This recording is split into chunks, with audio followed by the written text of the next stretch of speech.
Welcome, everyone, to the We Love the State podcast, the only state-sanctioned podcast in the United States that we know of. Today we had NPR has a podcast. Today we had a great guest on the podcast. Her name is Mary Buzuma. She is running for governor of the amazing state of Michigan as the Libertarian candidate, and I think it went really well. Sometimes I think with interviewing politicians, and I put that term loosely because I wouldn't consider Mary a politician, right? It can get a little too like stroke your ego / softball questions. I mean, we had one or two softball questions, but I think we had a really good discussion with a libertarian who happens to be running for governor. Yeah. That's the main thing. Is we had a conversation with the libertarian. Yeah, and it didn't feel like I even came out and I was like, I've got a softball question, and I mean, it was a softball question, but I'm always curious about stuff like that. I'm always curious to hear how people like became a libertarian and stuff like that, and what's the journey look like? How exactly. Did they get here? Because, it's interesting that you say journey, because that's usually how it is for most libertarians. It's, right. They started somewhere else. Yeah, exactly. They were either a Republican or a Democrat, and they went through something, and and it was life changing. That's what I really love about this sort of community, is that we've all kind of had the wool pulled out from over our eyes. It's kind of funny because there are so many parallels to religion a little bit, this was my come to Jesus moment. And I think sometimes we should start calling it come to Ron Paul moments. Yeah, it is. We totally should. It's a Ron Paul moment. It's a come to Ron Paul moment. But it is kind of one of those, like, all of a sudden... dude, come to Mises moment. Come to Mises. That makes so much more sense. Instead of come to Jesus, it's come to Mises. that I just feel like hugging somebody hearing that, like, come to Mises. I need a hug. But anyhow, did we just start a libertarian cult? Yeah, it's all right. Let's work on the podcast and growing our audience, and then cult later. Next. I get you. Yeah, all right. Cult next. It's going to be a sex cult. Yeah, priorities. A nude sex cult called Come to Mises. Except for me, I don't want to be nude. Okay, I'll be the one. Or Speedo cult. No, I don't even want to see that, or on myself. God forbid. But I think a lot of times, especially those who are libertarians, it is a come to Jesus moment, right? Because all of a sudden they read a book, they listened to a podcast, they saw Ron Paul in a debate, and their eyes all of a sudden they saw the guy behind the curtain, kind of that Wizard of Oz, kind of like, don't look at the giant show that's being portrayed, look at the person behind the curtain, right? And so I think that's a very valid question, like, how did you come to become a libertarian? Because I think everybody's journey is a little different, but at the same time still very inspiring. I think. Yeah, absolutely. It is weird how many parallels are with religion, because I mean, for me, being a non-religious hellbound atheist person, like, I remember the first time I distinctly remember the first time that I like said to myself that I didn't believe in God. Like, it was a very powerful moment in my life, but I also vividly remember when I first understood that I was a libertarian. It was a very powerful moment. And I know that sounds fucking cheeseball or whatever, but It's like it's peering behind the curtain, because you don't, sometimes I think we don't even realize, and a lot of people out there don't even realize there's a curtain to look behind, right? Yeah, and like once you see behind it, like once you see all the stuff for what it is, you can't unsee it. Right. You know? So that's why whenever I hear stories from people who are like, yeah, I used to be a libertarian, I'm like, did you, like, I know this is no true Scotsman, but I'm like, did you really? Like, did you really understand? Like, were you really actually paying attention? Because I don't understand how somebody goes from like understanding how the Federal Reserve works and how we're in a debt-based military-industrial complex, and the military-industrial complex, and just goes back to being like, oh yeah, we have to have some kind of government. Like, I don't understand. We can reform the FBI. Once we're in control, we'll use it for good. Yeah. It's kind of like how I watch, I think we've talked about this before, but Brand. Why can't I think of his first name? Russell Brand. He was kicked off of YouTube. Yeah, well, he had a video taken off, and which kind of pushed him into Rumble, because they do definitely are much more of the free speech side of things, but he's definitely somebody who came from the left. I should start uploading this to Rumble. Yeah, we got to get a stay tuned, because we will end up getting this on Rumble, because it's only a matter of time before we're kicked off of YouTube. And I think we take great pleasure in that. Yeah. As opposed to like a Russell Band who was like, oh, I can't believe that we were censored. Like, we know. I can't believe we were censored. This is outrageous. What happened to free speech? Well, this is going to be the episode that gets us kicked off, because we said the N-word like 1,000 times.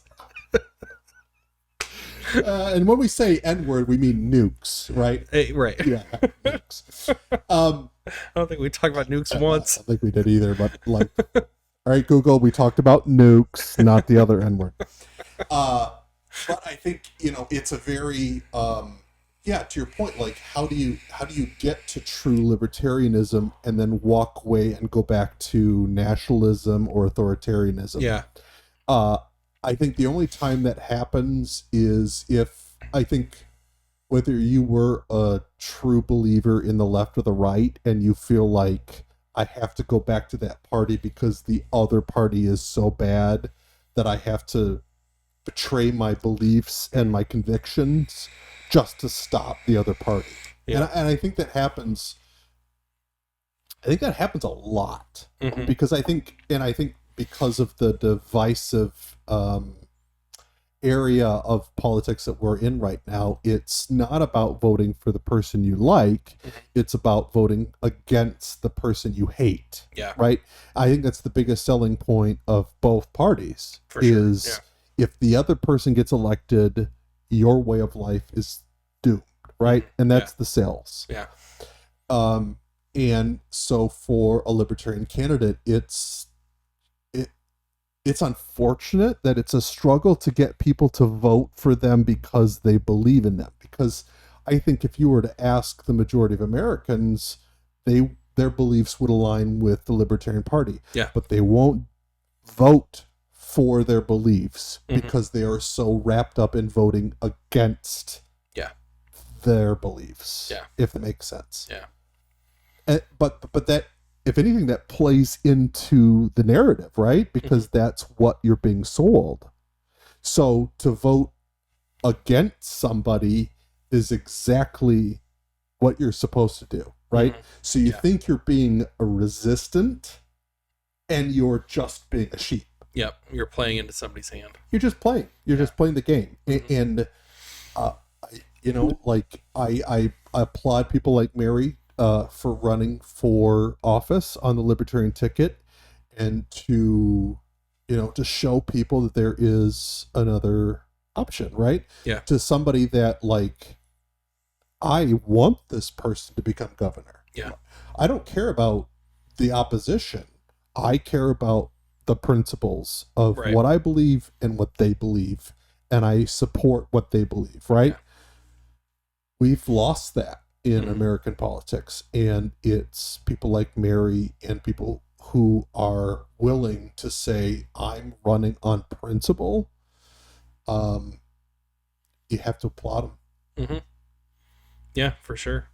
Absolutely. So, yeah, great episode with Mary. I think from my perspective, it went a lot better than I even thought it would be, because I think a lot of times when you're interviewing somebody who's running for a position in government, you just kind of placate, or you stick to that lane of like, well, what would you do if you were elected? Yeah. And not to say that we didn't touch on those, but I 100% asked that exact same question.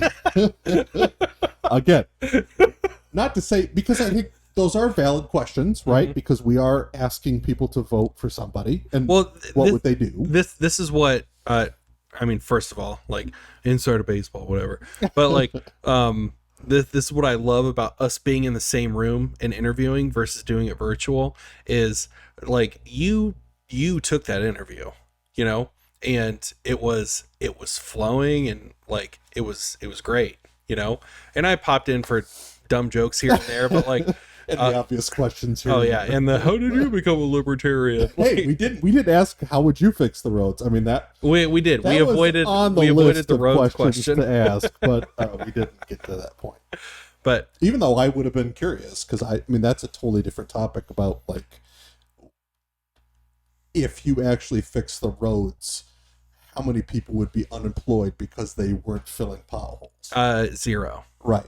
0. So here's the thing. It's a jobs program. Well, okay. I misunderstood. So if I was running for governor, right, and if I was granted godlike powers upon being elected governor, I would sell all the roads, because potholes are a thing of the past after that. Well, if only whether you sell the roads or you keep them public, but you offloaded them to, say, the highest bidder, and to say, I want to make sure that if these roads fall apart within 20 years, you're going to pay to fix them. And so that incentivizes roads that are, they're going to be long-term investments. We don't do that because I don't remember what I was talking to about. Well, it's planned obsolescence. Well, it's a jobs program. Asphalt is really the best material for building roads? Yeah, probably not. Potentially. I mean, if you look at not to tie this back into previous podcast about how great Hitler was, but like the Autobahn that hacky sacking genius. Yeah, that hacky sacking motherfucking genius. The Autobahn that Hitler built is still perfect, because it was made to withstand tanks. Yeah. And so because of that, that ideal is like, we need to make it so it can withstand anything. Because Germany faces the same problems that we face, right? The fluctuation between temperature, the freezing, the thawing, the freezing, the thawing. You just have to build a road. Let's coin a term. It is the infrastructure industrial complex. I was thinking more like the fascist road system, or the Nazi. Come on, dude, just give this to me. Just let me have this point. I just want to tie the roads to Nazism somehow. It'd be like, the Nazis did some great things when it came to roads. We could really learn a lot from Nazis and roads. Has nothing. I mean, probably some slave labor, but you know what? The roads are still there. They're not full of potholes. I mean, that's the thing, is like, do you want to make a road that will withstand the ages, or do you want to make a road that's going to fall apart in 2 years, so that way you can hire people to fix the roads? Well, that's why I think we should sell the roads, make them privately owned, and then they will make them like that. They will make them like the Autobahn. They will make them last for a century. They don't want to dump money into it. Because they don't want to dump money into it. So they're going to fix it once, and it's going to be good for 50 fucking years. Right. Or 70 or 80 fucking years, because the incentive is like they could do it just like a fucking Netflix subscription. You can have a bundle to like, if we're here in Battle Creek right now, I'm gonna edit that out. I don't want people to know where I live. I'm pretty sure people already know it. Fuck it, whatever. If you're in Battle Creek right now, why are you paying for roads in other parts of the state? You know, I never go to the UP. Never. Like, I've been there once in my entire life. Why are my tax dollars paying for roads up there? You know? So, like, I could go and handpick the roads that I travel. You know, I could pay for parts of the highway. I could pay for the streets that I drive on in Kalamazoo to get to work. I could pay for the streets in Battle Creek that I drive on to go, you know, around here. And that's it. You know, what would my monthly payment look like to maintain that, especially if they make the roads in such a way to where they'll last for 80 years? Yeah, I think the catch-22, and I think this has to go, I mean, this could be a totally new or a totally different podcast, but the incarceration. So they did privatize a lot of jails and prisons, right? But the problem is they gave those contracts to the people who funded their campaigns. Mm-hmm. So my fear is, unless you really drastically reduce the size and scope of government and you just all of a sudden make the roads private, they are simply going to give those contracts to their friends who are going to pay for their election campaigns. And those contracts are going to be, it doesn't matter how bad the roads are because they're connected politically, right? Mm-hmm. So until you reduce the size and scope of government, private contracts are always going to be corrupt. Well, it wouldn't be a private contract, it'd be private ownership. It's still like, you know, if I'm the governor, if I'm Whitmer, and all of a sudden I decide I'm going to make the roads private, mm-hmm. I'm going to give those contracts to the people who funded my campaign, mm-hmm. right? So until the governor is no more powerful than a local tribunal or a local committee, mm-hmm. you're going to have crony capitalism in any private contract. Mm-hmm. So the only way to have private roads is to eliminate the power, centralized power in Lansing or the federal government. Mm-hmm. And I think that comes down to... So what you're saying is we should kidnap Gretchen Whitmer. Oh, shit. I can't believe you uttered those words on a podcast. I didn't say waiting it. For... Hey, listen. Right, hey, you were the one who inferred it, dude. I hear a knock on the doors of this beautiful garage, I know exactly where that knock is coming from. Dude, if somebody... IRS or FBI, either way, they're going to have guns. If somebody knocks on this thing tonight, I'm going to shit my pants. I can't believe I said that. Yeah, it's a catch-22 because I think there's a speaking about libertarianism, there's a lot of libertarians who are very pro open borders, right? Yeah. I think that was a big thing, is like, as a liberty person, we shouldn't restrain borders. Mm-hmm. And I think, yeah, that's a beautiful idea, but you have to eliminate the government and the government subsidies and all of the government things before you can't just introduce open borders, right? Yeah. You can't just introduce private roads. See, this like, you've got to kill centralized power first. See, like, stuff like this makes me think of back when I was a leftist, and there were certain ideas that I had that were libertarian. I just didn't realize it, because I remember, I think that goes for a lot of Americans. Yeah, absolutely. Not understanding what it is, what libertarianism is, right? Well, like, I remember I was talking to somebody and they're like, "Are you pro open borders?" And I was like, "Yeah, but there are some things that have to stop first, and like, there can't be any welfare in the country. There can't be, like, public schools can't be a thing anymore, you know, and then after all of those things, then yeah, open borders are fine." That was me as a leftist, you know, and I think in my mind, I was like, yeah, like, this is a progressive idea, you know, and after becoming a libertarianism and learning a lot more about, like, libertarianism, I'm like, I was a libertarian for a long time. I just didn't realize it. I didn't know there was a name for it. Right. So I think that fits I think the majority of Americans, they're too afraid to embrace it. Because of the fear of the opposition being in control. Yeah. Yep. Well, hey, we had a great interview with Mary Buzuma.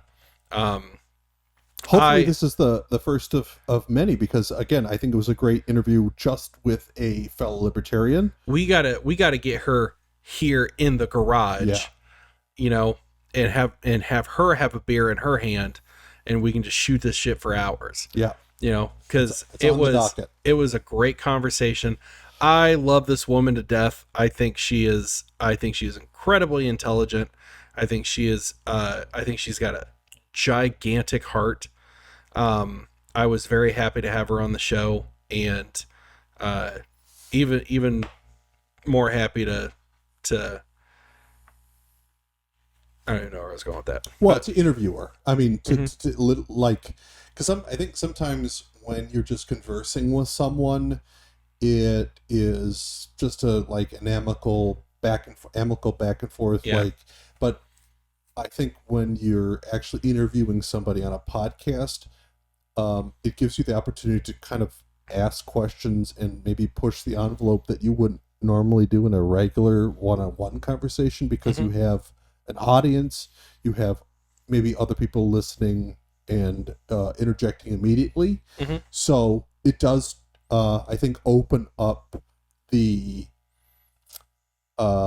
it changes the dynamic of the relationship. Yeah. Right? Because I think even sometimes, when we're shooting the shit when the cameras are off, and then all of a sudden you put the cameras on, our opinions mean a lot more. Yeah. So you become a lot more thoughtful on how you answer things.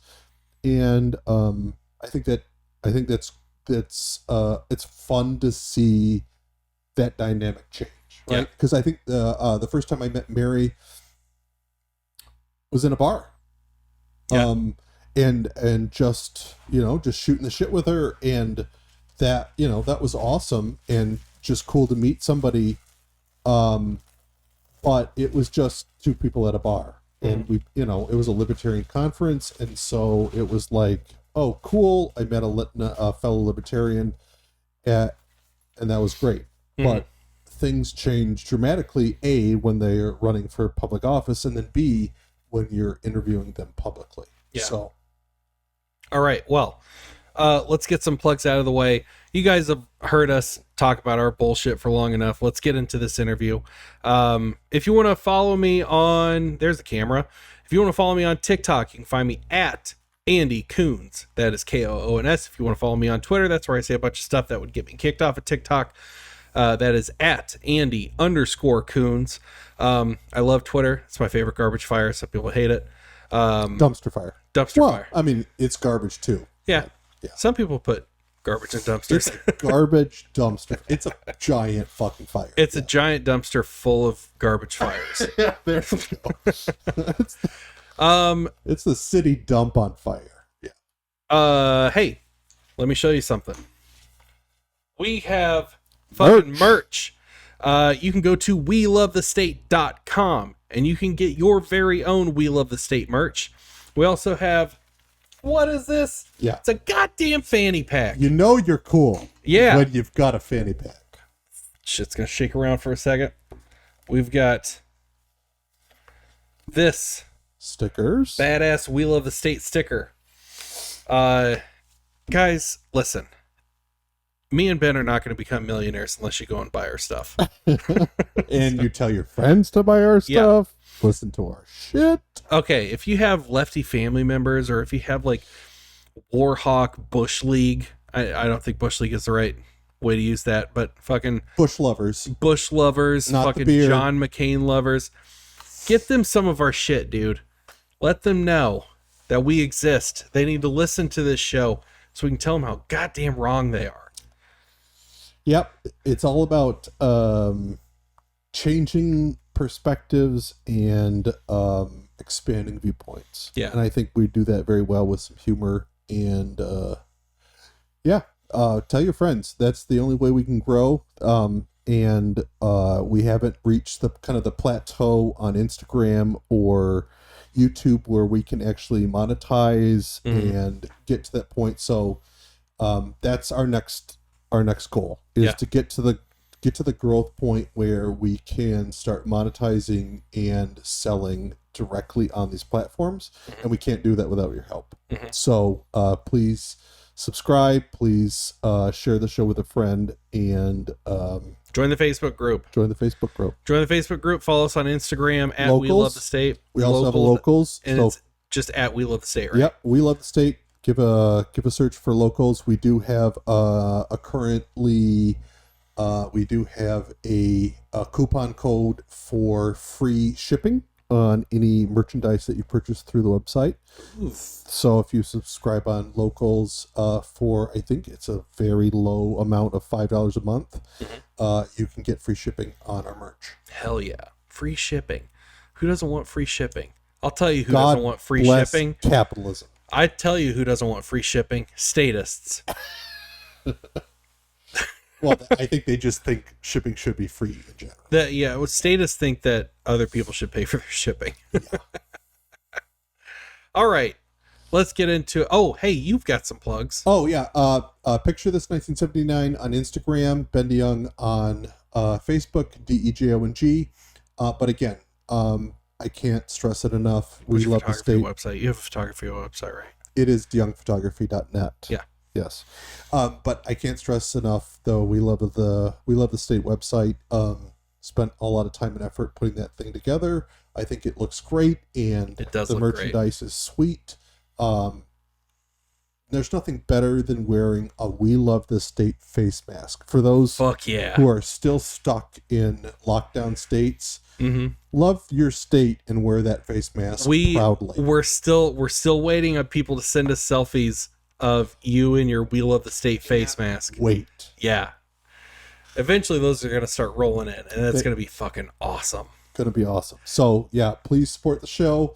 Visit the websites, buy some merch, and enjoy the podcast. I've got an idea. I've got an idea for like a locals only website. All right? Like a limited edition? Okay, we do a contest. I want to see Hitler with a hacky sack on a t-shirt somehow. That is not at all what I was going for. I thought for sure that I was be like, oh, I stole it. That's great.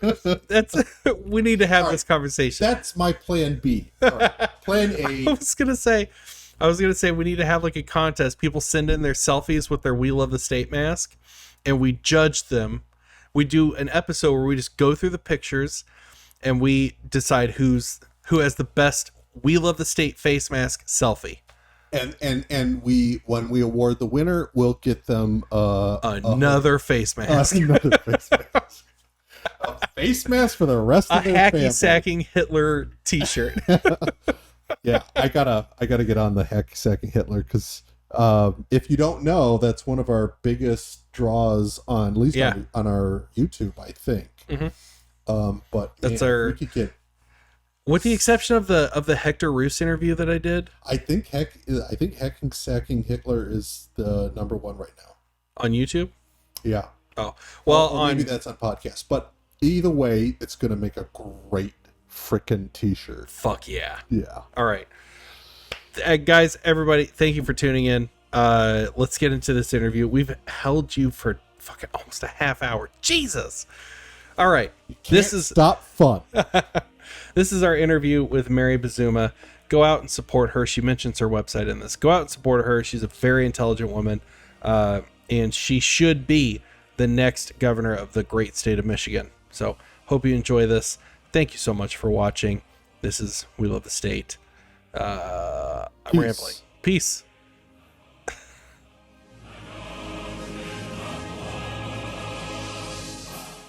I've got a wonderful guest today. This is Mary Buzuma. She is running for governor of the great state of Michigan. How are you doing, Mary? Fine. Now that we've gotten all the technical glitches out of the way, everybody's doing great. Oh man, it was. I know I've said it 5 million times, but that was a fucking nightmare. Trial by error. Trial by error. Hey. So Mary, you're running for governor in Michigan. This is for the midterms. Right. What made you want to do that? What I mean, that's high aspirations. And this isn't your first attempt at running for governor, correct? Oh, no. I ran for governor back in 2014.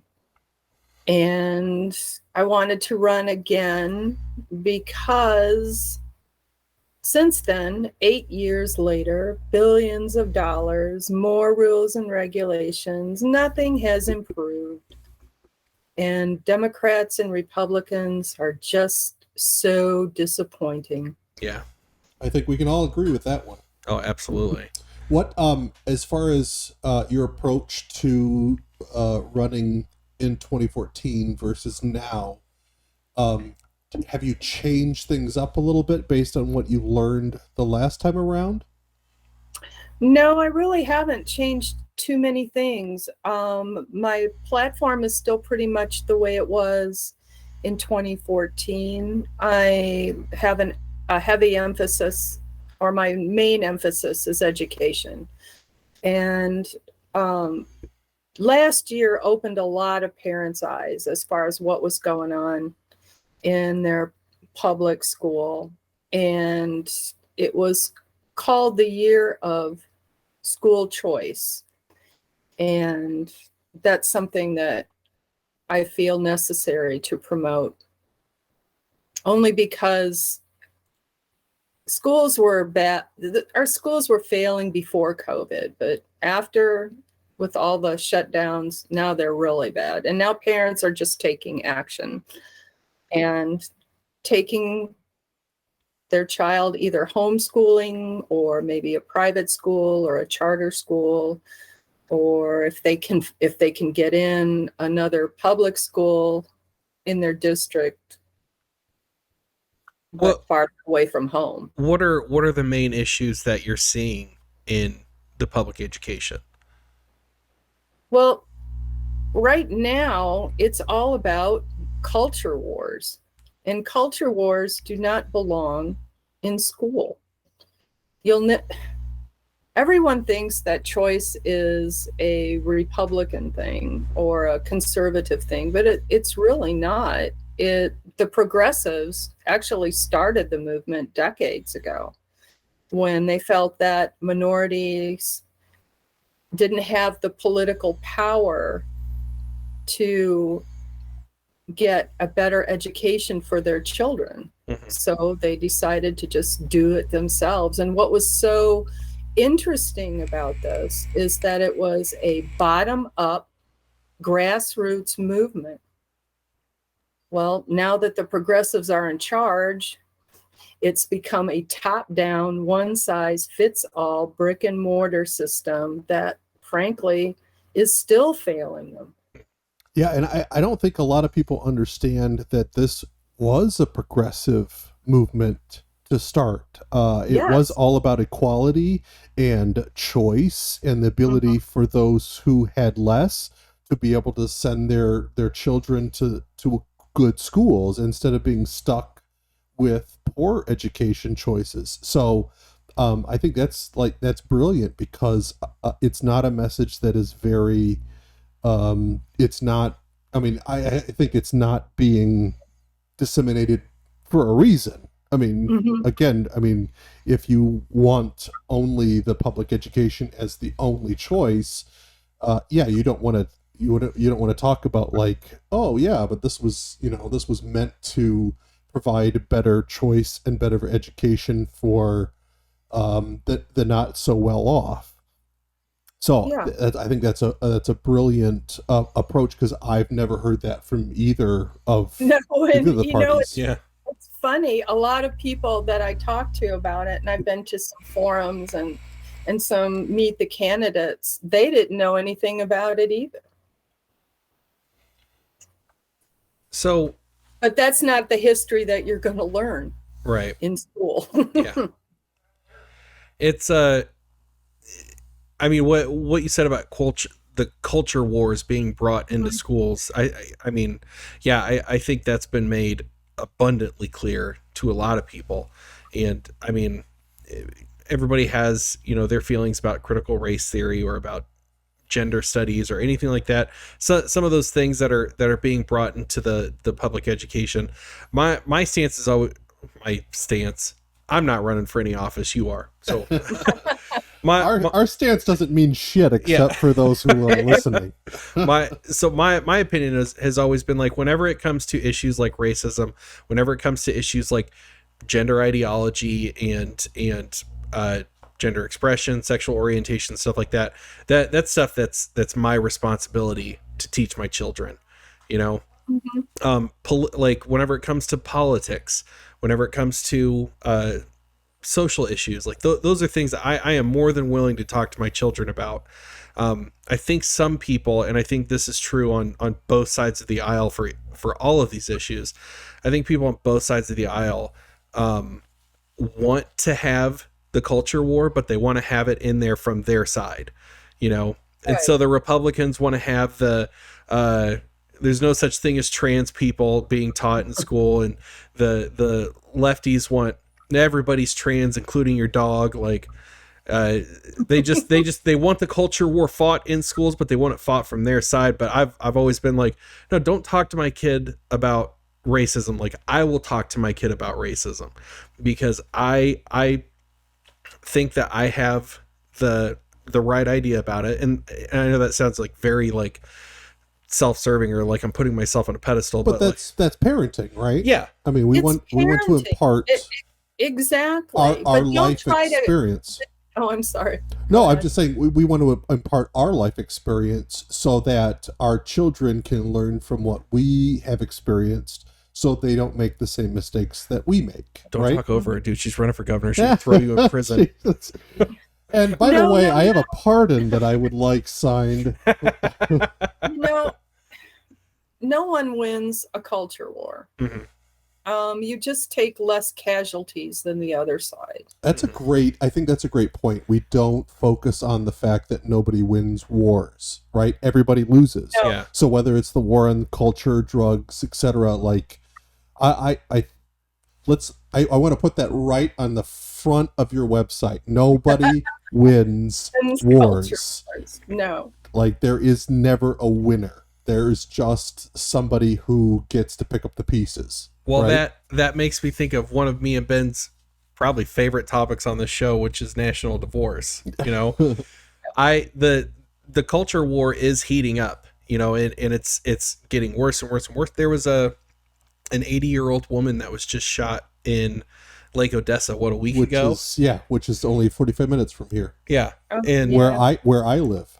And yeah, and well, it was a woman who was like going door to door. She was a pro-life advocate or a pro-life activist. Yeah. Oh yeah, I did read about that. Yeah, somebody shot her in the back.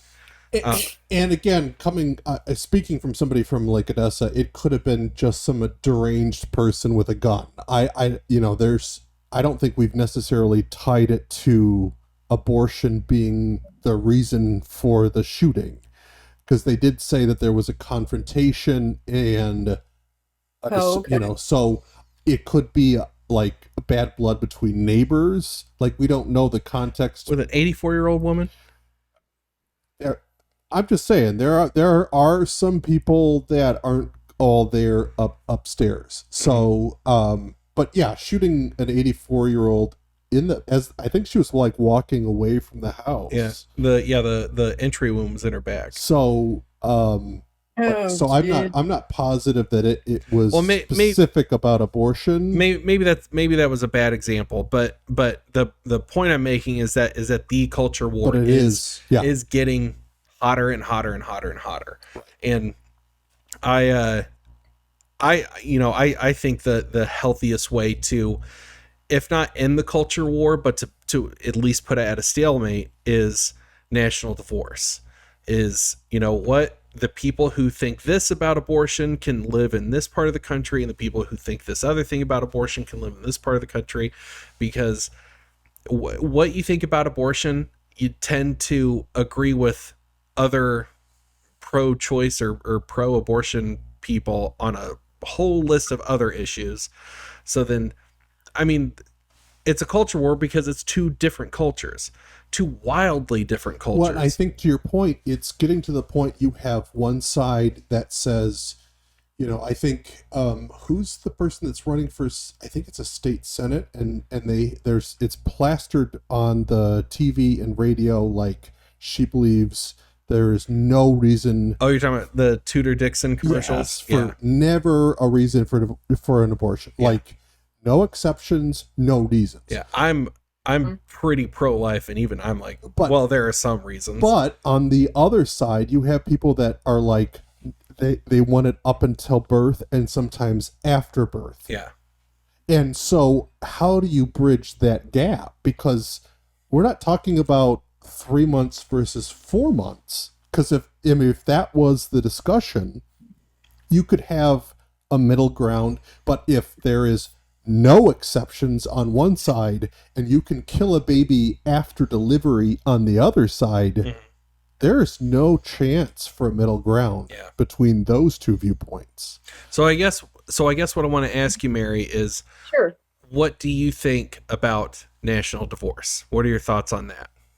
National divorce. I don't know. I'd have to think about that one. And as far as the culture wars go, I believe liberty gets us out of the culture war. Not having people use the government to force you to believe something that you just don't want to believe. So, what would you say though to those who want to use the government to force you to act or believe in a certain way? Because I think there are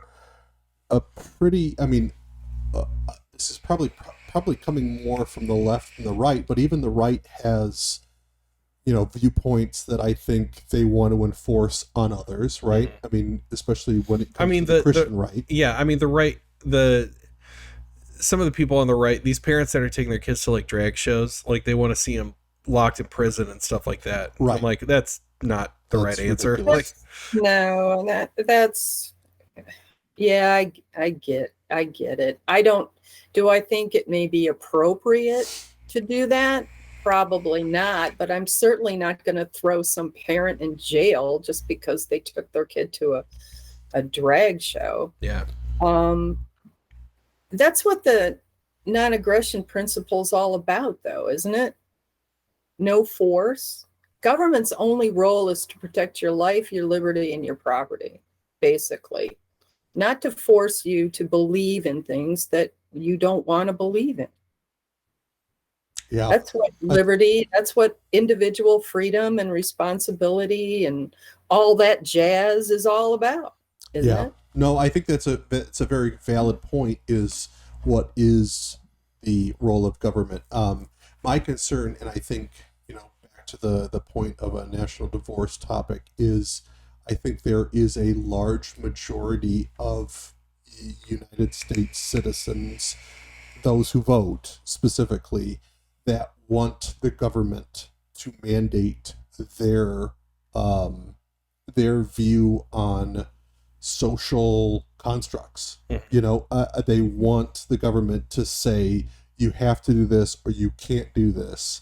And I always kind of look at it as, there's a meme around like throwing the ring of power into the mountain of doom, and then there's the Republicans and the Democrats are saying, they're fighting over, don't throw it in. We can use it for good. Yeah. And that's what I look at as the power of the state. And the Republicans and Democrats are fighting over using the state to promote and to control based on their ideology. And libertarians are saying, no, throw it in the fire. Like, that is not the role of the state. That is your decision as a person.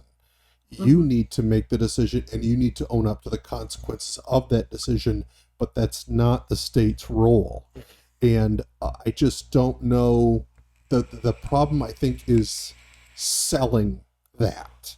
And I think that's the struggle of all libertarian candidates, because they are very pro individual liberty and individual freedom, but they are also pro individual, like, you need to, like, consequence. Like, you have to own the decision and then be responsible for the outcome. That is exactly, and that's all about. That's a hard sell, though, right? Yeah, it is, because nobody wants to be accountable anymore. Right. There is no accountability anymore. Victimhood is a virtue. Oh, absolutely. I was at a candidate meet and greet, and I had a woman tell me that she felt that the purpose of government is a force for good. Yeah, force being the key word. I said, well, that makes you a very dangerous person. What a badass answer. That's awesome. Yeah, I want to, that clip, if that was recorded. I wish it was. Oh, yeah, that'd go viral. That should go viral. Like, that's beautiful. Oh, man. That's that whole story should be your campaign slogan. So what was her response after? I mean, I'm assuming you had a little bit of back and forth with her. Did she not understand?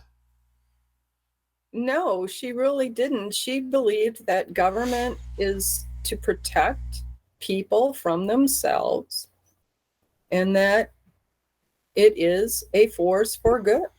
Yeah, and a lot of people do believe that. I totally agree. I think the majority, unfortunately, people in the United States believe that. They believe that government should be backing their ideas of society and of economy. Like, that should be the role of government. And people, I mean, I've gotten into some back and forth on Facebook on, saying, no, the role of government is to allow me to decide what I think is appropriate for me and my family.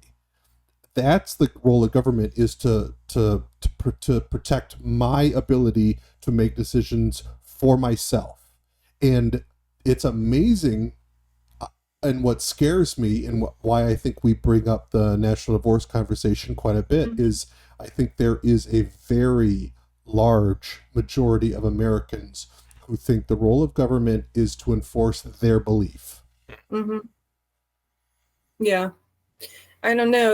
It was really strange. The Democrats are starting, at least some of them are starting to embrace freedom. I was at, what was I? Oh, I was at an outreach event in Allegan, and there was a gentleman running for state representative, and his name escapes me. I'm sorry. Getting old here. But he considered himself a libertarian Democrat. Now, that's a mouthful. Put that word salad together. Yeah. That's a mental gymnastics, I believe, is the term. Yeah. Yeah, I had a hard, I thanked him, and, he took some of my literature, and I thought, okay, well, all right. And then I was thinking, wow, okay. Maybe he was one of those, I don't know, what did they call them back in the day? Democrats who were more to the right than they were to the left. Not democratic socialism, but no, they were known as I think the Reagan Democrats. But even then, but Reagan wasn't anywhere close to libertarian, really. Kind of I think that because they did kind of split. I think it was like the Republican liberals and the Democratic conservatives. Like they tried to like pull them closer to the middle. Right. When they overlapped. Yeah. Yeah. I think that was the case. Actually, when you think about it, if you go back through history, there were actually 4 parties in the federal government at the time, or in its several state governments too. There were your liberal, there were your progressive Democrats, and then there were your moderate Democrats or your more conservative Democrats. I believe they were called Blue Dog or something like that. Yeah, Blue Dog Democrats. I think Biden was actually referred to that at one point. And then there were your, conservative Republicans, and then there were your more liberal Republicans. Those Republicans were mostly in the Northeast. They were your, what do you want to call it, metropolitan Republicans. But then they started to die out around 1994. Yeah, I was going to say mid-90s. Newt Gingrich comes up a lot in the conversation with the contract with America. And he actually, got all the Republicans together and said, this is how you're going to refer to Democrats. And he used terms like evil. And that may have started the split. Well, I think, to your point about Blue Dog Democrats and your liberal Republicans, I think they are probably the most in common with today's libertarians. Would you agree? Yeah, slightly, sure. Mm-hmm. More if you want to say, freedom loving. Yeah, freedom loving, maybe fiscally conservative, socially liberal, kind of like, in a way, yeah. They weren't on the fringes of either party, right? They were much more towards the middle. Yeah, and but when politics started to become less about economics and more about identity, that's where the big split started. When do you think that happened, and what was the catalyst for that, do you think? I think it was due to the fact, part of it was started in 94 with Newt Gingrich, and it just kind of grew from there. And what happened was a lot of your moderate Republicans weren't getting reelected anymore because Newt Gingrich and they wanted a better divide between Republicans and Democrats. They felt that they were too much alike. So the split started there. Almost more as a marketing, right? Yeah, making I guess and white. In a way. Trying to make it black and white. I guess in a way. There's a good book about it that I read. It was called The Two-Party Doom Loop. And basically it's how we evolved into what we have now, which is this process of escalation and retaliation and escalation and retaliation. We flip back and forth every 2 years. It'll be okay once the adults are back in the room or whatever. Right. And it's was fascinating to read about, how your moderates just didn't get reelected, or they just retired because they couldn't get anything done. I think that in Congress anymore. Right. Also, that I think the Tea Party section of the Republican Party were very similar to the moderate side, and the Democrats is they were kind of phased out, right? Because so much was pushing each party to the fringes, because that made better TV and it made better news and it made better sensationalizing. You could, you can call the other party Nazis or fascists or communists. And it's all very entertaining. Yeah, it really comes down to, I almost look at it as the Worldwide Wrestling Federation is. It's just a ploy. So back to no, go ahead. Go ahead. Oh no, I'm sorry, but I think because of our government has gotten so big and so powerful, and there's a lot of money, and there's a lot at stake here. It's not about just winning. You want to humiliate the other side. I mean, you want them to go down in flames, in defeat, and they hate each other. Or maybe they hate each other for show or whatever, but now the emphasis is on that. And I think our growing government and, like I said, the money and the power has a lot to do with that too. So to I think that's a great segue into governorship. So looking at state politics, how would you, as governor, maybe pull away from the federal government and try to focus on local concerns and local issues and not be so tied to federal money or federal regulations? What's your thoughts on that? Oh, let me see. The best thing that I could think of, and unfortunately it's not very popular, but our state takes a lot of money from the federal government through what they call grants and aid. And grants and aid, everybody thinks it's free money, but it's not. It's from the federal printing press, or which has to be paid back by the federal taxpayer, who is us. And I mean, billions were poured into this state, particularly during the pandemic and afterwards. But all these grants and aids have strings attached. And that's how the federal government worms its way into state government. And I think our current governor thinks that's just fine and dandy. I don't. Like the 87,000 IRS agents, I don't want them in my state. They're not going to go after the rich people. They're going to go after the middle class. The middle class has already been hit pretty hard.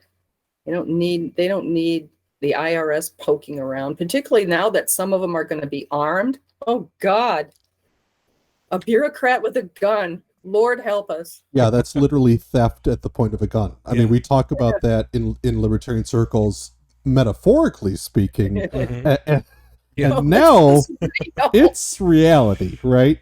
So this is reality. So how do you sever that connection between the state and the federal government? So let's say we don't take the funds, so that cuts the strings. Mm-hmm. How do you compensate that lack of funding? I'm assuming somewhat shrinking the size and scope of the state government to compensate for that loss of income? That would be ideal if you could do that. Right now, the governor's executive branch there's about 350 departments, not departments, but commissions within the 19 departments that she has. That's quite a bit. In fact, if you want to go through it, there's still a commission on the bicentennial of the War of 1812. Wow. See, that's a brilliant. I guess it's never too early to start planning the next one. Yeah, that's a brilliant point to make. Is that there's still so have many that just need to go away, right? But so many that work on cross purposes. But that hangover, to like 100 years, but we're still funding that's the kind of stuff that I think Republican voters and some Democratic voters, they don't understand that is still being used and abused, right? Mm-hmm. And so we're trying to call that out and say this is ridiculous. Yeah, and they don't really take a whole lot of money, but these people on these commissions, they get per diem. They get travel expenses. So you multiply that by 300, and some get paid very well. The liquor commissioner, I think, is 75 grand a year. So if you go along to get along with the governor, you can be the next liquor commissioner. Or you can, and the thing about this is that, you know, everybody talks about term limits and stuff like that, you know.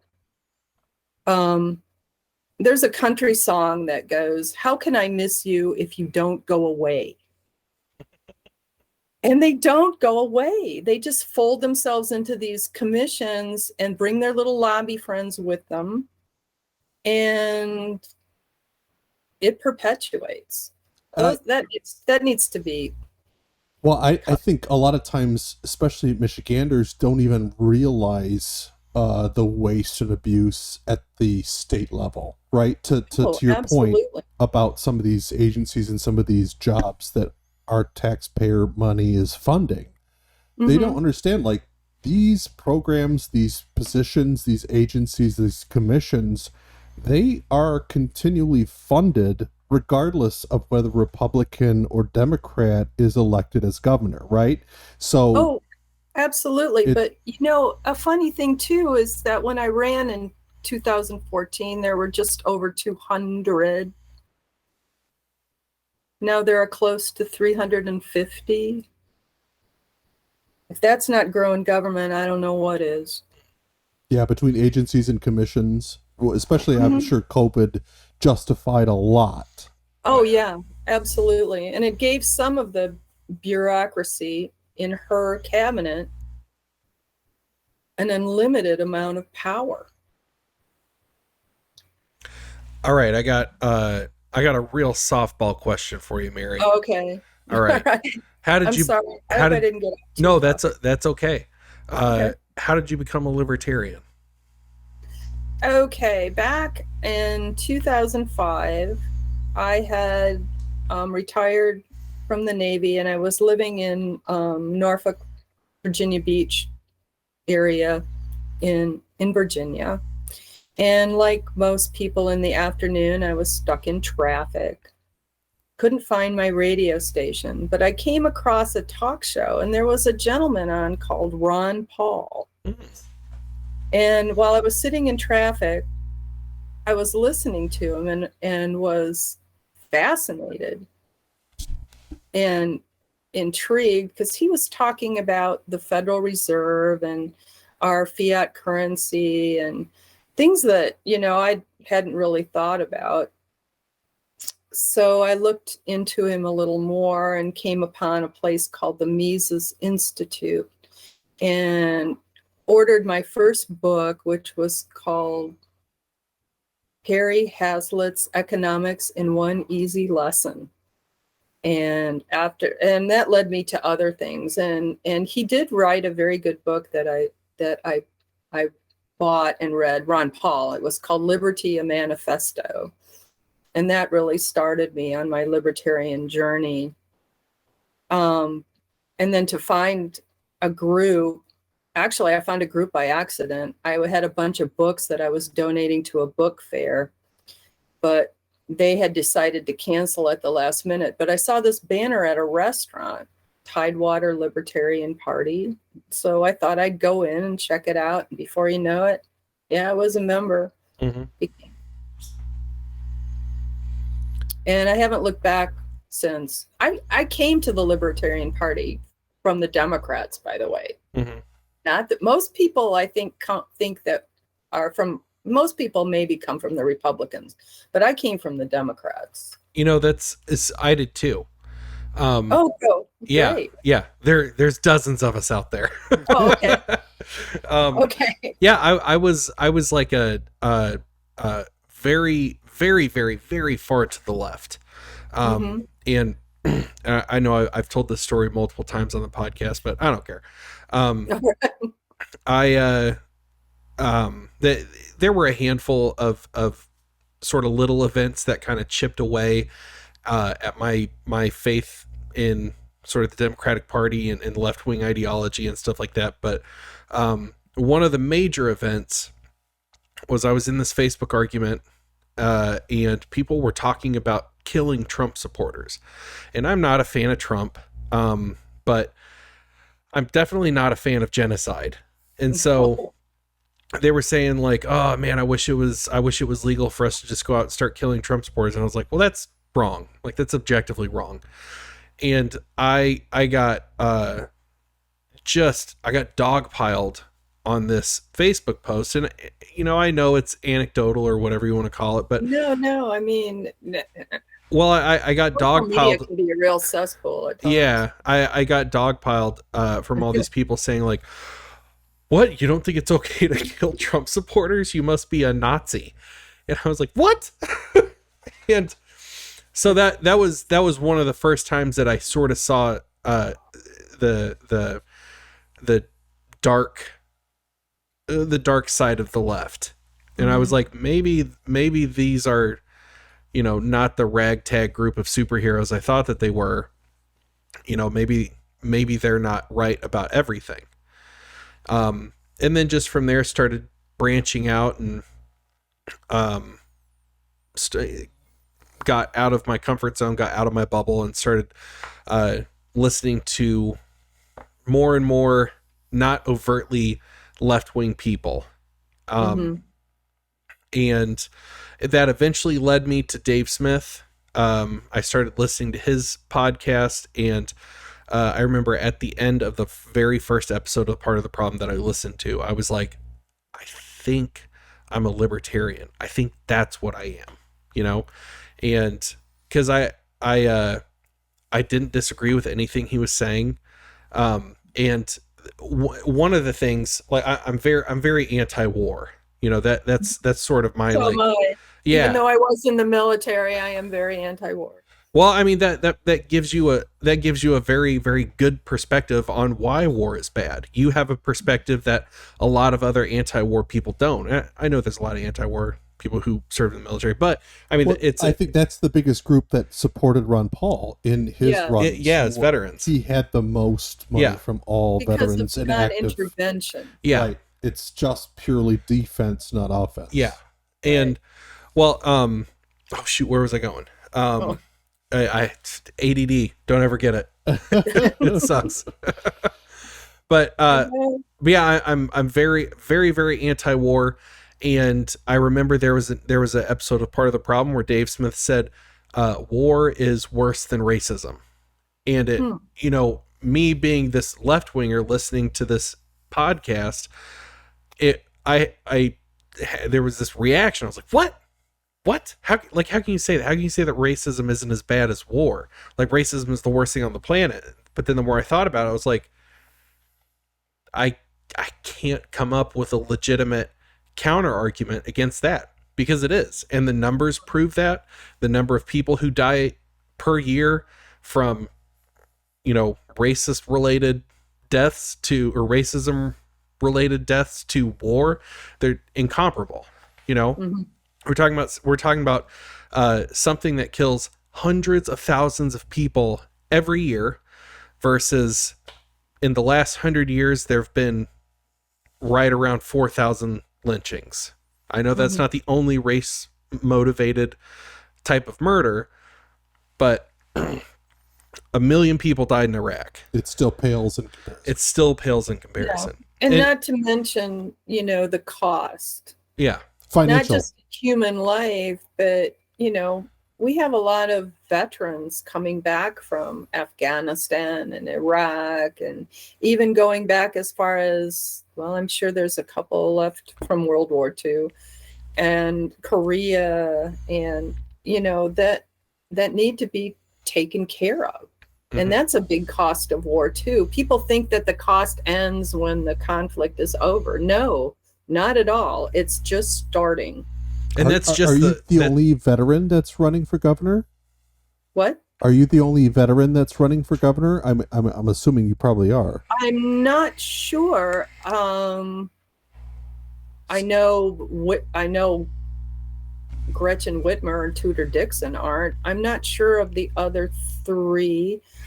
I don't believe Donna Brandenburg is. Kevin Hogan, he's with the Green Party. I don't know if he ever served. I haven't had a chance to really look them up, or the one person left in the Natural Law Party in Michigan.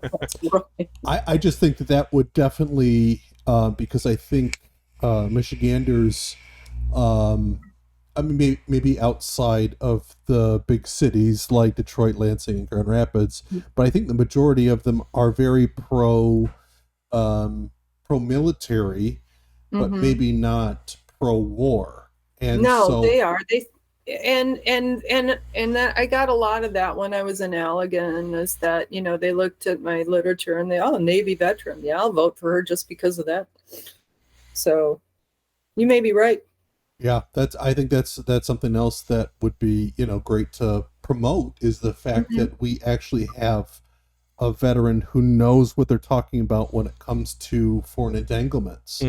Like, it's, because I think Michigan gets pulled into a lot of national topics when it comes to, foreign aid, foreign wars, and to have, a governor who knows what they're talking about. Like, that's, especially when it comes to, like, yes, we're pro-America, but we are anti-interventionist. Right. And there's reasons behind it. It's not just... We're anti-interventionist because we're pro-America. Right, exactly. Yeah. Exactly. Non-intervention is Switzerland. Isolationism is North Korea. Yeah. Right. Yeah. That's basically how I define it. Yeah. Well, I mean, the left really likes to redefine words. And so whenever, I mean, I've seen a lot of people who have been advocating for us intervening with the Ukraine-Russia situation. Like, oh yeah, we got to send troops over there. We got to send, yeah. and I'm like, no. We should stay here.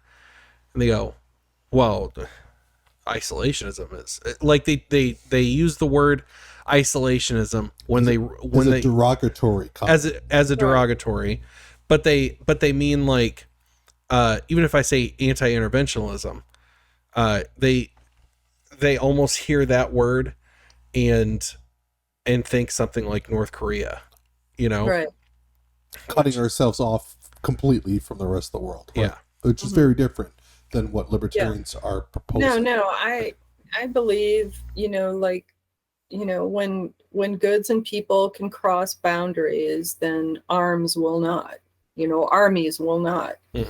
And trade and have good relations with everyone. Just don't get in their business.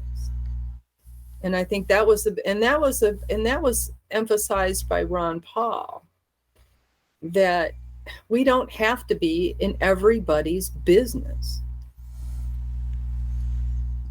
Yeah. Absolutely. I mean, and I think that was one of his kind of crowning achievements with Rudy Giuliani. Yeah, I remember that. I remember that exchange. Yeah, he was kind of booed when Rudy Giuliani tried to peg him as an isolationist, and then when he came back at him he turned the entire room. He turned the entire room, and they were clapping. Yeah. It was amazing. It really was amazing. I think it's sorely missing in today's politics. That's what I think a lot of Republicans don't realize about the Republican Party, is that the policies that the Bush family, the Cheneys, the fucking John McCain's, all that whole regime that existed, like, Republicans don't realize how much damage they did to this country. They don't realize it. And that, like, well, because they're anti-war now because Biden's in charge. Yeah. But where were they when George W. was in power? Yeah. Right? Were they cheering Iraq, or were they anti? The problem is a lack of principle. I think, especially when it comes to both parties, is they're fine with abuse as long as their person's in charge, right? And so that's where I think the Libertarian Party can really stand out to say, no, we are a party of principle. Yeah. And war is a racket no matter who's in charge and no matter who's dying. Yeah. Right. I think that the litmus test for Trump supporters, at least moving forward, because Trump supporters are the ones saying like, oh, abolish the FBI, get rid of the FBI, and which I'm all for. Get rid of all the 3-letter agencies.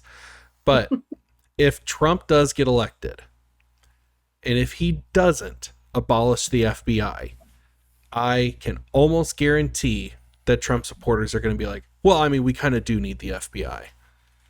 You know? Oh yeah. You can always. I mean, it's really funny to watch. You know, I don't pick on one person, but you know, watching both Gretchen Whitmer and Tudor Dixon flip flop on a lot of things. Mm-hmm. Tudor Dixon, yeah, she was for the steal. In May, she declared, you know, Trump is still my president. And yes, the election was stolen. And then she started getting all this Republican establishment money. Now you don't hear it that much. Now, whether or not she still believes it, she's just not saying anything. Because I think, you know, she really wanted Betsy DeVos's money. I don't even think she believes in the, you know, what is it, the Opportunity Scholarship, which is something I floated 8 years ago. People kind of liked it. So what is that? Oh, Opportunity Scholarship? Yeah. Oh, okay. What it is, well, to start, Michigan has a really, really strict amendment concerning funding to non-public schools. And that just doesn't mean private. That means like homeschooling, or if you wanted to form a micropod or something other than, you know, your public school, that is forbidden. And it came about in about 1970. They're called Blaine amendments, but this one that was passed, Michigan was the last one to pass one, and it was really, really anti-Catholic. Mm-hmm. It was because all the private schools were 80% Catholic. Mm-hmm. So it was really, and it really, the history of it is really pretty ugly. But anyway, it's private money in a you know, private fund, or you know, non-profit fund. Money's donated by people, and it helps parents who want to homeschool or send their kids to private school that don't have the means. It would provide them monetary assistance. It would provide parents with money. And even if they were still in a public school, it would help them also if they needed help with transportation or tutoring or things like that. Where does that money come from? Like private donations? Private donations. And you get a tax break for your donation. And there's the rub right there, the tax break. But you get a tax break for your donation, 1-for-1, up to, I think, $500 million. So, and the Democrats, of course, don't like it because that's competition. Also because they think it's going to gut funding for public education, or government education, like I like to call it. But it really won't, because schools get more than what's in the foundation allowance. They get money from federal sources, and people like myself who pay the highest property tax, because I rent, I don't own. So I pay a very high property tax that also supports schools. And there are also other avenues of funding.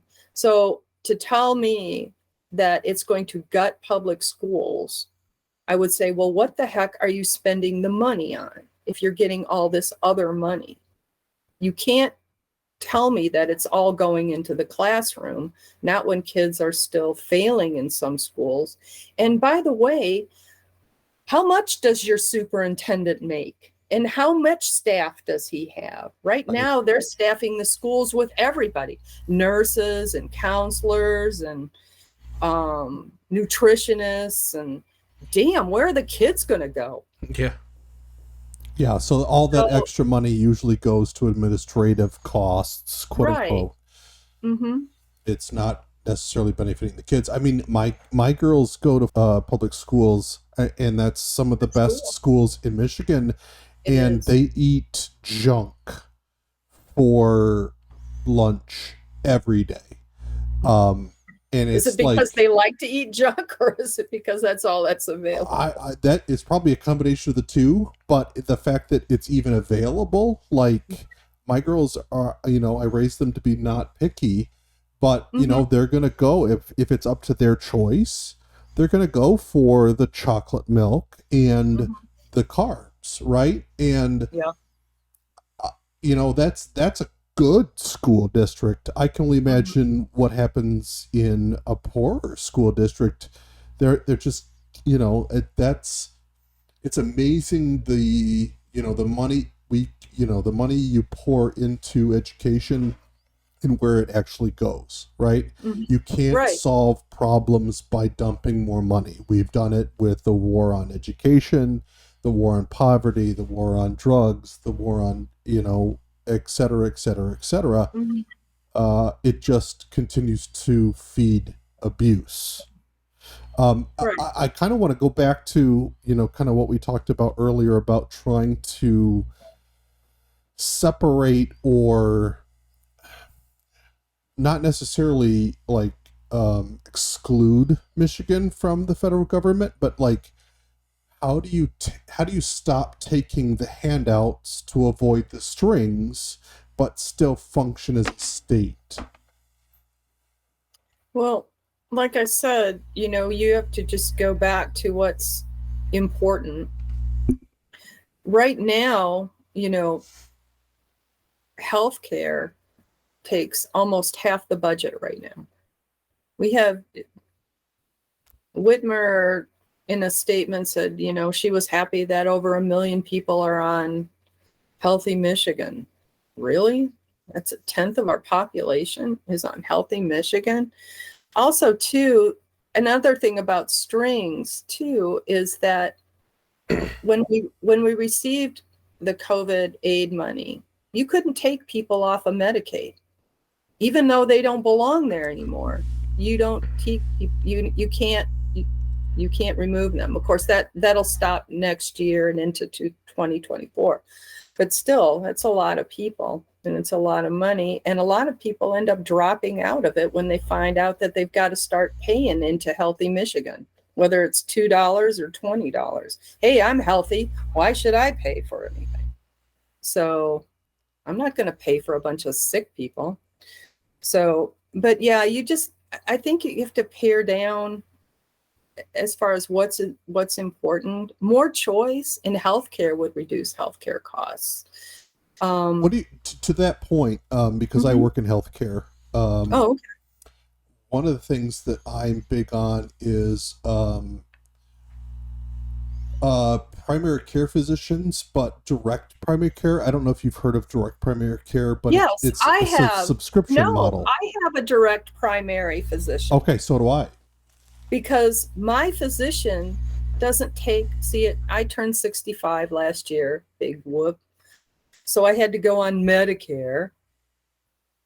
And my doctor doesn't take new Medicare patients.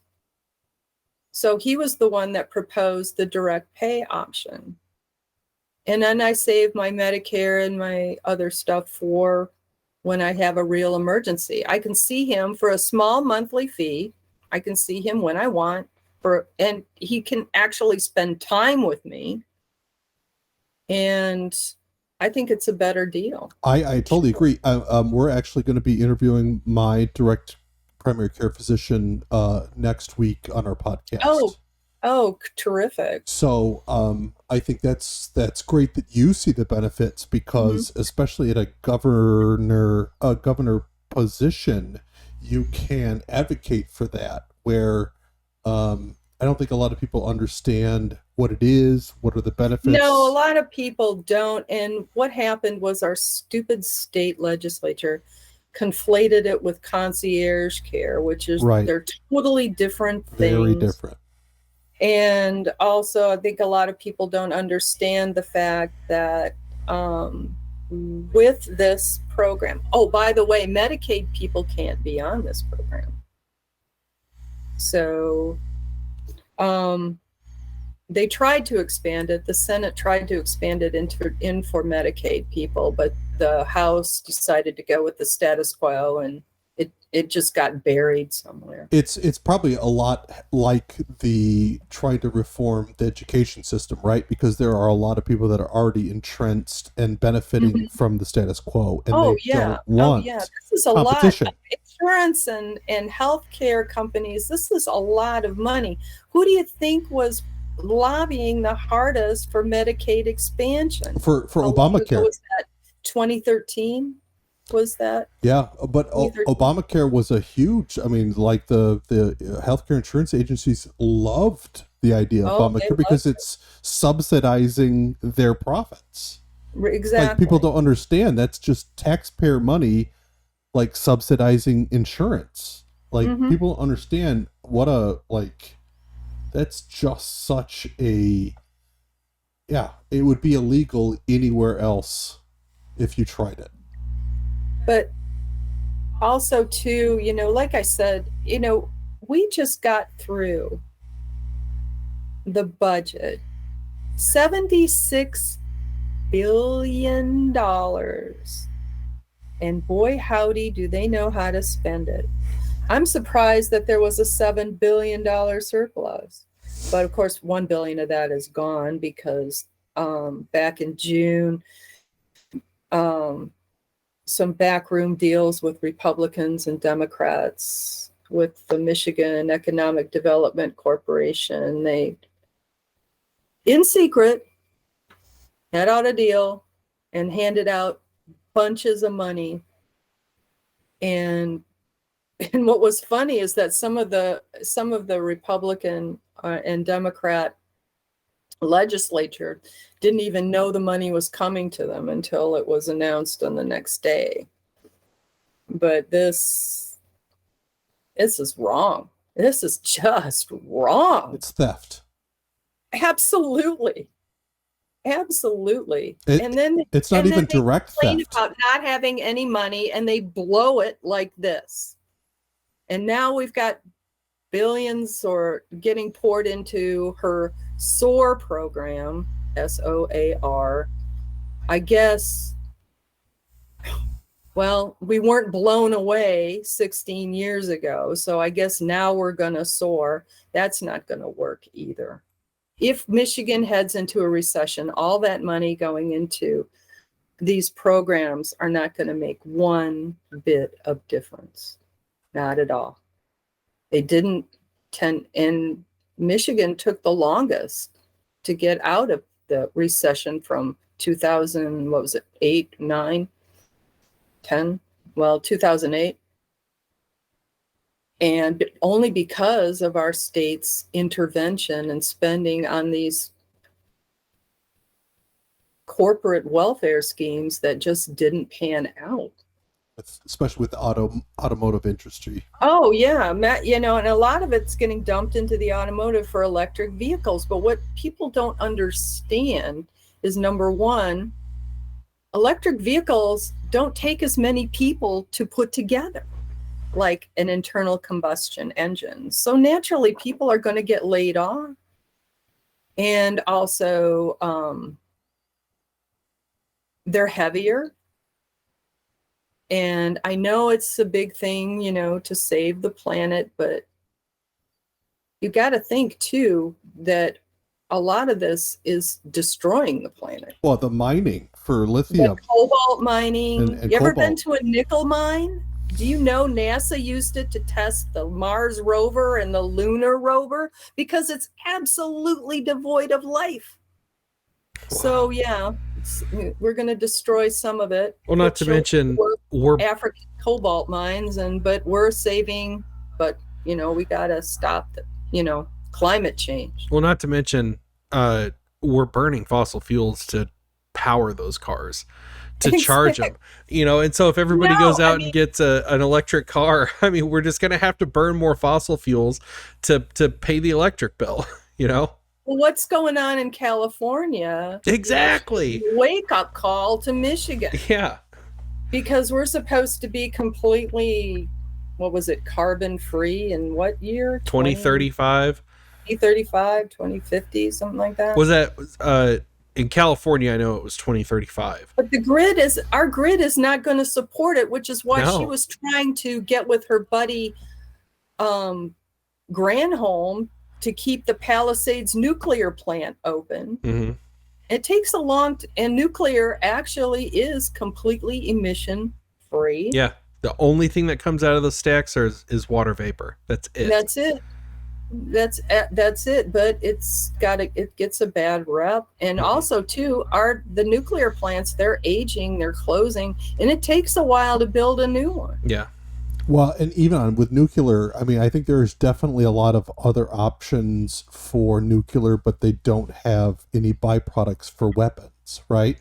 And so That's the only problem. Right, there. like God forbid we use a nuclear power plant that is self-sustaining, but maybe it's a cold water plant, or some of them that they can get really small and generate a ton of power. Mm-hmm. But there's no byproduct for nuclear weapons, and so what's the point in investing in that? And it comes down to who is profiting from the decision and from the money. But we're already realizing right now that wind is not very efficient, that most people are going to solar now, but solar in Michigan, not a great idea. Yeah. No. And you know what I think about wind power? You know what I think about wind power? I think it blows. I think it blows. Well, funny. It's kind of ironic because I drive up to Carson City quite often, Carson City, Michigan, to work because I work at the hospital up there, but they are surrounded by wind farms, right? It is amazing how many times I will go up there on windy days and how many of those windmills are running versus how many are not. Yeah. Mm-hmm. So, like, even when you implement solar and wind and all of that stuff, you have to actually spend the money to make sure that they're working. Mm-hmm.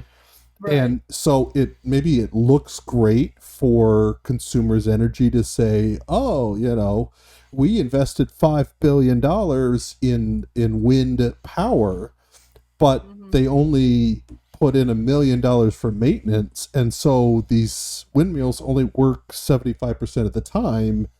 And they're also dangerous. They're also like incredibly dangerous. Oh, they're huge. They're each one of those blades is almost twice as long as a semi truck. Yeah, I've and seen those them go things down on 96. Yeah, yeah. Well, some of those things, go haywire, or maybe they rust or something, or they break down, and sometimes those fucking blades just fly off. I mean, imagine that hitting somebody's house. Like, that would be crazy. It's so some of my family is from Norway, and Norway's very good with hydro electricity, right? Because they have all those fjords and all the dams, and they make use of hydroelectricity. Like, I mean, it's crazy how cheap. It's almost free, their electricity. Wow. Like, most of their homes are run by electricity, and they supplement with like a pellet stove or something like that. Wow. But I mean, we're talking about Michigan, the Great Lakes state. Mm-hmm. It is amazing how many dams that we just don't use for power because of, God forbid, it might kill a fish. Mm-hmm. And so people don't understand, like, we have sustainable energy like water, because water is not impacted like solar and wind, because it's consistent, right? And so we have consistent power when it comes to energy and dams.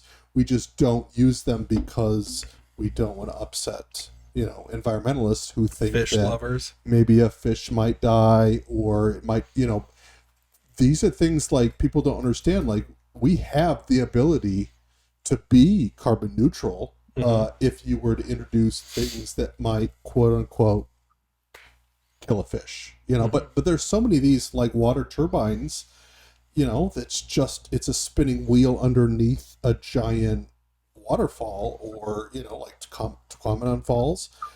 I mean, it is amazing how much power you could generate if we were to actually throw in a turbine.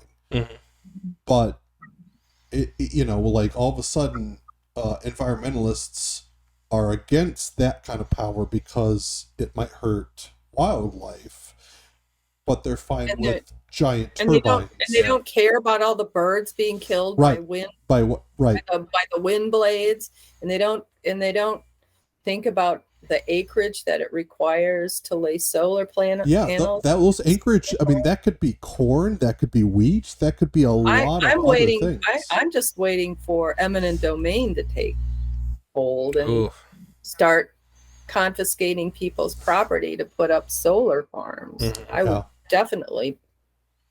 That to me is scary. It is. See that I know we disagree on to go into Civil War. I think that's something that definitely could trigger that. You're gonna take away my land. Yeah, you're gonna take away my land. So you're talking about all those. We're both from Kansas, dude. You're talking about all those corn farmers out there. Yeah, someone's just gonna come and take their land. Hell no, not gonna happen. There would be shots fired. No, agriculture is still, a big industry in Michigan too. It is, which is good. All right, kind of off topic when it comes to agriculture. There's a lot of subsidies that go to agriculture that actually damage output, right? Because they get paid if they are under a certain amount, because then the government subsidizes them, so they throw away or burn any excess, so that way they can still qualify for the subsidy. Right. And I'm not positive, are most of these subsidies coming from the federal government, or how many of these subsidies are state funded and state regulated versus federally? I'm not sure. I know the Farm Act, which is a federal program that Debbie Stabenow always, she's in charge of the agricultural committee. Yeah, that gets pushed through, I guess, every 5 years or something like that.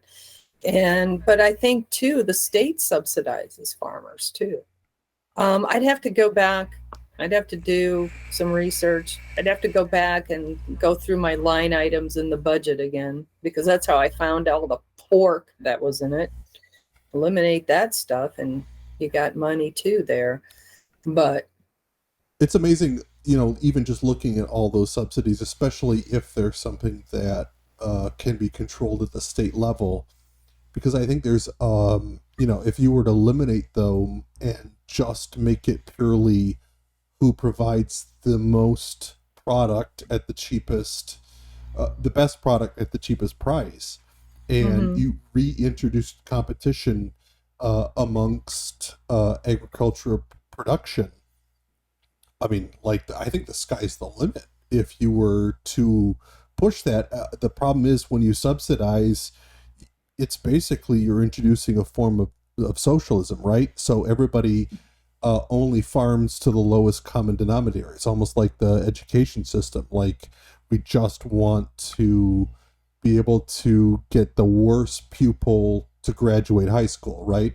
And so that's where our aim is. And I think we've done that to agriculture. Yeah. And the thing about, subsidies, or particularly farm subsidies, is they benefit the large corporate farmer. Right. They don't do anything for the small farmer. And I couldn't even go to my local farm and buy raw milk. I can't buy it. He could give it to me, but I can't buy it. I can't even probably donate or anything to him. Probably be hauled away by the DNR for that. Or agricultural department. So, and I think that's wrong. If I want to drink raw milk, I take the chance. Frankly, it's pretty good, actually. So, and then other, fruits and vegetables and things like that. No, because they need to be processed or whatever. I don't know. I mean, you can't even, right now we're heading into apple season, apple cider, all that stuff has to be, I don't know if you can sell it raw. It's got to go through a process, got to be pasteurized, got to make, it's ridiculous. Especially because it kills most of the natural benefits of the product, right? Yeah. Whether it's milk or whether it's apples, when you you turn up the heat to that degree and you kill everything off, then if you want any benefit, you have to add it on artificially after the fact. Mm-hmm. So yeah, no, that's I think that's ridiculous. It's got to be hard, like if you're running, especially for a governor position, how do you pick your platform, right? Because there are so many things. There's so many things. That a libertarian perspective and a libertarian viewpoint would clearly make a change. But, how do you pick, because things always resonate in threes, right? So, right. How do you pick those three things that you want to hammer every time you get on TV?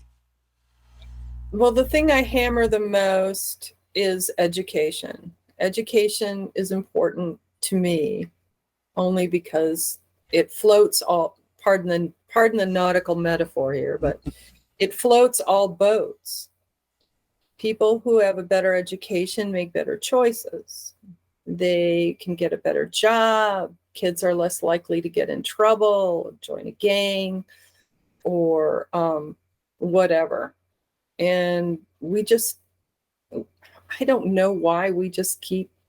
Now, there are some schools in Michigan who are very good. And if you like your public school, by all means, stay there. But don't try to find out too much about the curriculum or salaries or anything like that, because then you have to lawyer up and cough up maybe about $400,000 for a FOIA. That's wrong. But is that what it costs now for FOIAs? For some districts, yeah. Rochester is a little more less expensive. That's $176,000. Jesus Christ. Yeah, it costs that much to make your government so you have to forced to be transparency. Yeah. Wow. So you got to lawyer up and you got to sue. One woman, I believe, has a suit against one school district because the feds were called on her because she was protesting. And I don't think she was being belligerent or anything. She was protesting about something at a school board meeting, and the school board called security, which called the feds, and now she's some kind of right-wing extremist. She's a domestic terrorist. Yeah. So she's suing for $1 and an apology. Good for her. I hope she wins because that's ridiculous. Right now, education policy right now is who's got political control and who's screaming loudest at a school board meeting. Well, and it shouldn't be that way. Well, that's why I like choice so much. Let me ask you this, Mary, and let's make this the last question, then we'll wrap up. Okay, so you get elected. Okay, we're thinking positive here. Even if Mercury is in retrograde, we don't give a shit. So you get elected, you get brought into your new governor's office. What's the first thing you do on day one of the Mary Buzuma governorship? Change the drapes. Hell yeah. God, you're gonna put yellow ones up, right? Yellow and gold and black. Yep. Gold and black. No, it's just, I would just start rolling back the state and stop and call Laura into my office and say, we've got to start rolling back these regulations and licensing laws, because it's eliminating people's choice as far as occupations go. Let's say for shits and giggles, let's say you're granted godlike immunity, all right, with your gubernatorial, like, you can do no wrong, you never get prosecuted. Oh, okay. Are you sending Gretchen Whitmer to prison for the rest of her natural life? No. No, I mean, I have a lot to dislike about her. You know, I think what happened to my mother wouldn't have happened as quickly if it hadn't have been for the lockdown. No, I was the sole caregiver for my mother. She had for 3 years, she was diagnosed with Alzheimer's dementia. Well, actually, now that you bring that up, for the listeners, this is how Mary and I basically met each other in Reno, was talking about you caring for your mother. And I want to say, Mary, I fell in love with you in Reno whenever we had that conversation. Mary took care of her mother by herself, and this is something that not a lot of people understand because they don't really see this. But working in nursing homes for 4 years, a lot of people, when their parents hit a certain age, they just drop them off in a facility and they can't be bothered with how their parents are being taken care of, or their aunts or uncles or grandparents or whatever it is. And it says a lot about people who bring their parents into their home and care for them. It says a lot, because that's the counterculture right now, which is really sad, because you go to any other country, any other maybe non-Western country, and it's the complete opposite story. Your parents hit a certain age and you move them in with you and you take care of them, and because they took care of you, and that's what being a good daughter, being a good son is all about, is taking care of your mom and dad when they can't take care of themselves. So this is the person that me and Ben have been talking to this whole time, somebody who brought her mother into her home and took care of her. So actually, I moved into her home. That's what I meant. That's what I meant to say. Even harder. That's what I meant to say this whole time. Her house was she wouldn't have been. No, she wouldn't have wanted to go anywhere. She wanted to stay in her home, and I kept her there as long as I possibly could. Until either way, you took care of her. That was such an inspiring conversation that I had with you in Reno. And I wanted to share that with the listeners, because this is who is running for governor, and a caregiver. I think that's great. Yeah. Because you are providing, you're self-sacrificing, and I don't think people understand or put value on that fact enough, right? Because like people don't, the victim mentality is so prevalent now. It's, oh, my mom's a burden, therefore I'm justified throwing her into a home or whatever, because it's all on me, and woe is, like, look at me and what a victim I am. But to put that kind of, like, not only am I going to take care of my mom or my parents, but I'm going to move into their home so that they don't have any disruption on their life. Like, that's right. That's self-sacrificing to the nth degree. And the lockdown, was a big disruption for her. She couldn't understand, what it was all about. But then, she was having problems with her mind and memory anyway. She didn't like to wear a mask in the house, which means that she must have been a libertarian. She didn't, and that's why. But when everything was locked down, there was no help. I couldn't call a caregiver or try to arrange for a caregiver, because they either weren't available or they weren't very reliable. They'd show up maybe for a week or two and then quit. But then, she would have to wear a mask, and the other person would have to wear a mask. And she didn't like that. She didn't like people with masks around on them, because she couldn't see your whole face. Right. It's very and that was important to her. Yeah. And when you're dealing with Alzheimer's, dementia, any kind of disruption is devastating. Yeah. And you've got to regroup, find something different. You become a master of what I call the fiblets, just, for them to have some peace and basically for you to have some peace. But I finally did get her into a memory care because frankly,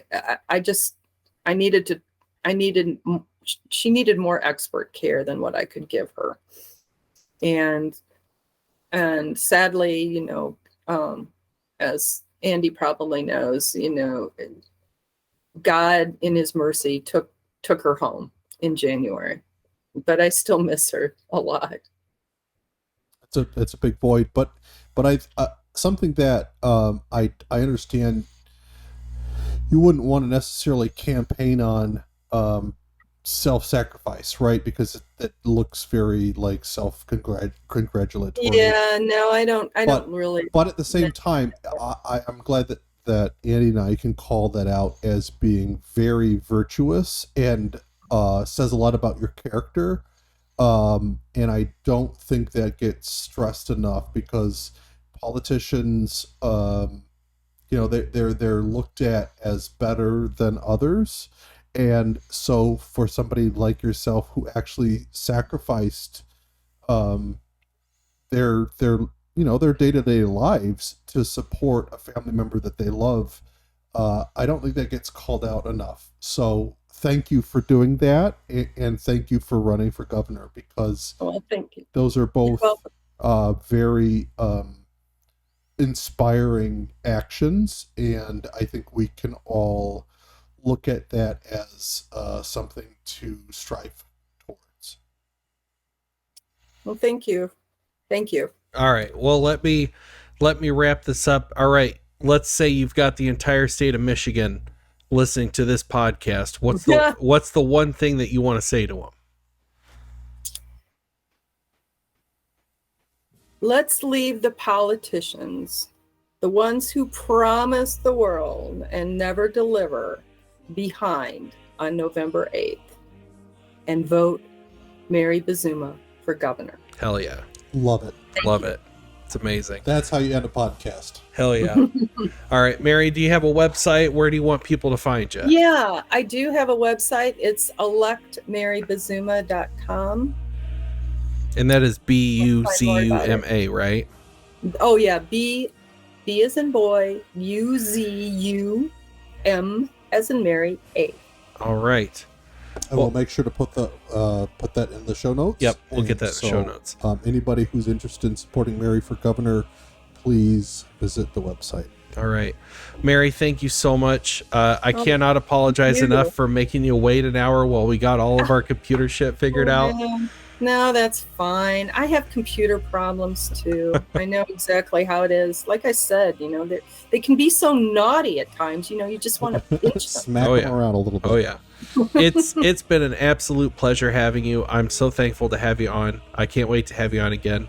So me too. I'd like to do that. Thank you. All right. I want you to have a wonderful night, okay? You too. All right. Take care. All right. Good night. Bye.